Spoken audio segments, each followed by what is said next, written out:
In this video, you'll learn how to spot critical safety hazards and early clinical cues the moment you walk into your patient's room so you can act fast and protect your patient.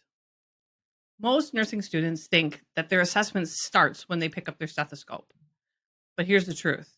It actually starts the second you walk into the room. Before you even say hello, you're already collecting information. Is your patient breathing fast or using accessory muscles? Are they slumped over, pale, or holding their chest? Are alarms going off, or is the IV pump beeping? Those first few seconds are critical because if you miss these cues, you're already behind. Remember, every cue is a clue and every action is a choice. Before you ever touch your patient, your eyes should scan the environment. Think of this as your safety sweep. Is the bed in the lowest position and locked? Are there any trip hazards or clutter on the floor? Are alarms sounding? Is the oxygen connected and flowing? Is the IV running correctly? These aren't just details, they're patient safety priorities. Fixing them before you start shows you're thinking, not just performing.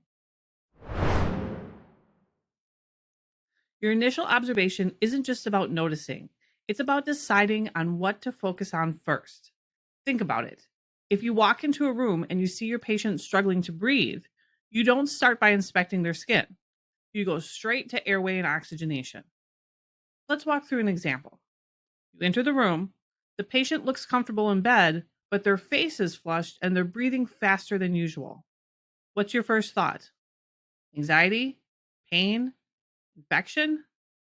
This is where you start prioritizing hypotheses, deciding which of these cues deserves your attention right now. Let's practice doing a safety sweep. Look at the photo that's on the screen. Take a moment and write down all the cues that you find. Let's review what you might have found. The IV pump is alarming and the bag is empty. The patient is pale and lethargic. And there are 3 fall hazards. The bedside rails are down, there's a puddle on the floor, and there are cords tangled on the floor. If you caught these, you're already thinking beyond the checklist.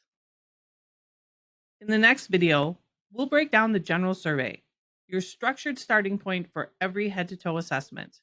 You'll learn exactly which clues to look for and how to connect them to your clinical judgment in real time.